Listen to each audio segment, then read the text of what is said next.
अगर मैं आपसे पूछूं कि मुंबई से पुणे जाने में कितना टाइम लगता है, 150 किलोमीटर का ये रूट है और बाय रोड जाने में 2.5 घंटा लग जाता है नॉन स्टॉप बाई कार, और बाई ट्रेन अगर हम बात करें तो 3 घंटे का टाइम लग जाता है। क्या हम इस टाइम को कम कर सकते हैं? लगभग यही 25 मिनट के आसपास। जी हाँ, बिल्कुल, हम मुंबई से पुणे 25 मिनट में जा सकते हैं। और इस कमाल की चीज को रियलिटी बना रहा है हाइपरलूप।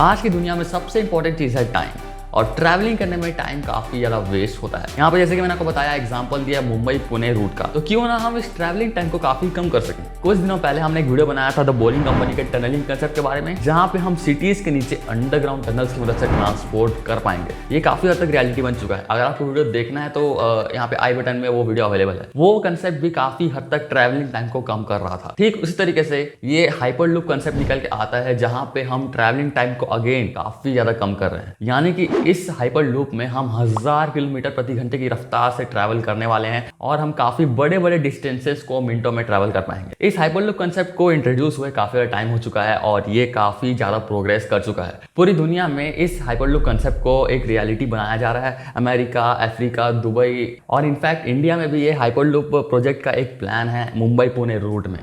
सबसे बड़ा सवाल, आखिर ये हाइपरलूप क्या है? अब हाइपरलूप एक ऐसा ट्रांसपोर्टेशन सिस्टम है जहां पे हम वैक्यूम ट्यूब्स में अपने आप को ट्रांसपोर्ट कर पाएंगे। ये है इस हाइपरलूप का ट्रांसपोर्टेशन व्हीकल, जिसे हम हाइपरलूप पॉड भी कहते हैं। अब इस पॉड के अंदर हम जाके बैठेंगे और ये पॉड पूरे वैक्यूम ट्यूब के अंदर जाके ट्रैवल करेगा। अब यहाँ पे जो पूरा सिस्टम है वो वैक्यूम के अंदर होने वाला है, यानी कि ये पॉड वैक्यूम ट्यूब्स में ट्रैवल करने वाला है। अब इस हाइपरलूप ट्यूब में हम जगह जगह पे वैक्यूम पंप्स लगाएंगे, जिसकी वजह से हम ट्यूब के अंदर के हवा को बाहर फेंकेंगे और ट्यूब के अंदर वैक्यूम क्रिएट हो जाएगा। ये हाइपरलूप पॉड अभी प्रेजेंट में 1000 किलोमीटर पर आवर का स्पीड अचीव कर चुका है, और ये 1200 किलोमीटर पर आवर के स्पीड तक जा सकता है। इससे ज्यादा स्पीड में भी ट्रैवल कर सकता है। अभी ये हाइपरलूप पॉड वैक्यूम में ट्रैवल करने की वजह से काफी स्पीड ट्रैवल कर रहा है, क्योंकि जब भी हम ट्रैवल करते हैं काफी स्पीड में, तो एयर रेजिस्टेंस एक ऐसा फैक्टर है जो कि हमारा स्पीड स्लो डाउन करता है। और क्योंकि हाइपरलूप के वैक्यूम ट्यूब में कोई भी एयर नहीं है, तो एयर रेजिस्टेंस का फैक्टर नेग्लेक्ट हो जाता है, और यहाँ पे हम वैक्यूम में ट्रैवल करने की वजह से काफी ज्यादा स्पीड में ट्रैवल कर पाते हैं। अब आते हैं हाइपरलूप पॉड में।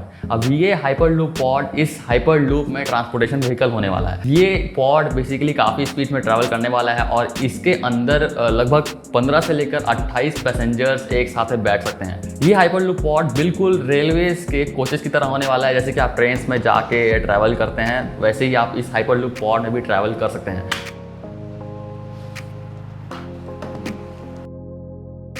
अब सवाल यहाँ पे ये है कि आखिर हम इस हाइपरलूप पॉड को किस तरह एक्सेलरेट कराएंगे, या फिर इसे थ्रस्ट हम कैसे देंगे ताकि ये एक जगह से दूसरी जगह ट्रैवल कर सके। यहाँ पे काफी सिंपल सा आंसर है। काफी सारे लोगों को पता होगा मोटर किस तरीके से काम करता है। नहीं मोटर में एक स्टेटर लगा होता है और एक रोटर लगा होता है। रोटर एक ऐसा पार्ट होता है जो कि रोटेट होता है, और स्टेटर बेसिकली एक इलेक्ट्रोमैग्नेट होता है, जिसको इलेक्ट्रिसिटी मिलने पर मैग्नेट की तरह रोटर को रिपेल और अट्रैक्ट करता है, और यहाँ पे रोटर रोटेट करना स्टार्ट कर देता है। तो हमने इस स्टेटर को मोटर में सर्कुलर फॉर्म में देखा है, लेकिन इस स्टेटर को हमने हाइपरलूप में एक स्ट्रेट फॉर्म में एक लाइन में लगाया है। यानी कि इन स्टेटर और रोटर्स को हमने स्ट्रेट लाइन में लगाकर इसे हाइपरलूप पॉड को एक्सेलरेट करने में यूज किया है। यानी कि अट्रैक्शन और रिपल्शन की वजह से ये पॉड पहले तो एक्सेलरेट होता है, और उसके बाद इसी की वजह से भी ये लेविटेट भी करता है। यहाँ पे अलग अलग कंपनीज इस कंसेप्ट को थोड़ा अलग तरीके से अप्लाई कर रही हैं। यहाँ पे 2 कंपनीज निकल के आती हैं, वर्जिन हाइपरलूप और हाइपरलूप 1। अगर हम बात करें हाइपरलूप 1 कंपनी के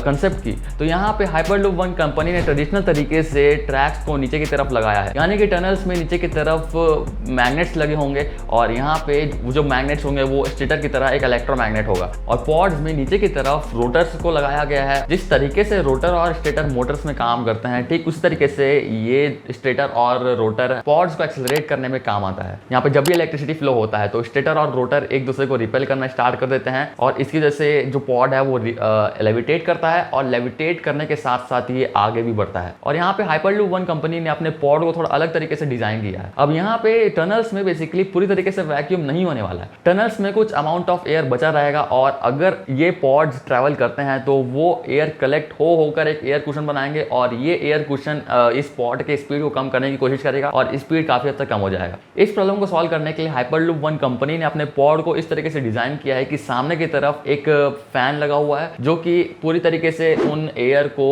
आगे से पीछे की तरफ थ्रो कर देता है। एयर को पीछे पुश करने की वजह से यहाँ पे थोड़ा और थ्रस्ट मिलता है और ये हाइपरलूप पॉड और भी ज्यादा तेजी से ट्रैवल कर पाता है और साथ ही ये लेविटेट भी करता है। तो यहाँ पे फ्रिक्शन वगैरह जैसी चीजें नेग्लेक्ट हो जाती हैं और ये हाइपरलूप पॉड बिना किसी रुकावट के काफी तेज ट्रैवल कर लेता है। अब अगर हम बात करें वर्जिन हाइपरलूप के कंसेप्ट की तो यहाँ पे चीजें थोड़ी अलग हैं। वर्जिन हाइपरलूप के वैक्यूम ट्यूब्स में ट्रैक्स ऊपर की तरफ लगे हुए हैं। जब भी ये पॉड स्टेशन में रुका होगा तो इसे कुछ सपोर्ट से ऊपर की तरफ से हैंग कर दिया जाएगा और जब ये पॉड जाने के लिए तैयार हो जाएगा तो इसे ट्रैक में डिप्लॉय कर दिया जाएगा और अट्रैक्शन की वजह से ये हाइपरलूप पॉड ऊपर की तरफ लटका होगा और ये ऊपर की तरफ से ही लेविटेट करेगा। यहाँ पे भी स्टेटर्स और रोटर्स लगे हुए हैं, यानी कि ये बिल्कुल सेम तरीके से काम कर रहे हैं जैसे कि बाकी हाइपरलूप्स कर रहे हैं। ये रोटर और स्टेटर्स इस हाइपरलूप को लेविटेट करने में हेल्प करेगा। इस पॉड में 4 गाइडेंस इंजन लगे हुए हैं। ये गाइडेंस इंजन बेसिकली एक मैग्नेट है या फिर एक कह सकते हो इलेक्ट्रोमैग्नेट है और टनल्स के साइड से भी मैग्नेट्स लगे हुए हैं। तो ये गाइडेंस इंजन अट्रैक्शन और रिपल्शन की मदद से इस पॉड को गाइड करता है और इसे एक्सेलरेशन और थ्रस्ट प्रोवाइड करता है ताकि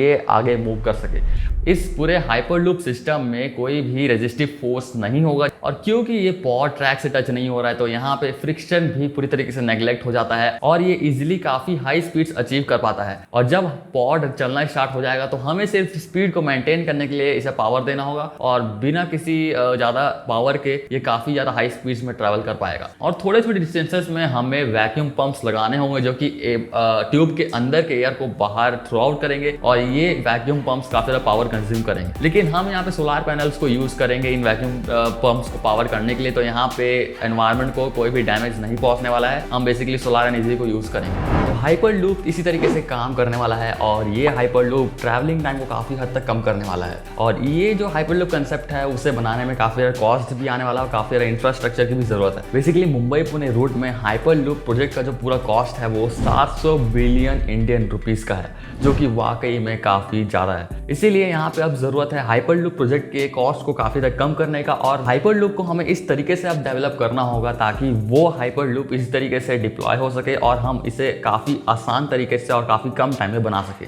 हाइपरलूप का काफी अच्छा एडवांटेज है कि हम इसे किसी भी टेरेन में बना सकते हैं। बेसिकली हाइपरलूप जरूरत पड़े तो जमीन के नीचे और जमीन के ऊपर दोनों ही जगहों में बन सकता है। यानी कि अगर हम माउंटेन एरिया में हाइपरलूप बनाते हैं तो हम माउंटेन के ऊपर ना चढ़ के हम माउंटेन के बीच से हम इस हाइपरलूप टनल को बनाएंगे और प्लेन एरिया में हम इस हाइपरलूप को मेट्रोस की तरह बनाएंगे। और इस हाइपरलूप को जितनी पावर की जरूरत पड़ेगी वो बेसिकली हम सोलर पैनल्स की मदद से फुलफिल करेंगे। यहाँ पे कोई भी एनवायरनमेंट को डैमेज नहीं पहुंचेगा और कोई भी पॉल्यूशन होने के चांसेस काफी ज्यादा कम है क्योंकि ये पूरी तरीके से इलेक्ट्रिक। हाइपरलूप कंपनीज ये क्लेम कर रही हैं कि अगर आप उतने स्पीड में उस पॉड में ट्रैवल कर रहे हो और आपने एक कॉफी रखा है तो हाइपरलूप पॉड इतने स्मूथ तरीके से चलेगा कि आपका वो कॉफी बिल्कुल भी स्पिल नहीं होगा और वो गिरेगा नहीं। और क्योंकि ये हाइपरलूप पॉड जमीन के ऊपर लेविटेट करते हुए ट्रैवल करेगा तो जो वाइब्रेशंस और नॉइस है वो काफी ज्यादा कम हो जाएगा। ये हाइपरलूप प्रोजेक्ट काफी ज्यादा बेहतरीन होने वाला है और हम रेलवेज की तरह इस हाइपरलूप का एक ऐसा नेटवर्क बनाएंगे जहां पे हम काफी कम टाइम में काफी लंबे डिस्टेंसेस ट्रैवल कर पाएंगे। तो आप फ्यूचर में इमेजिन कर सकते हो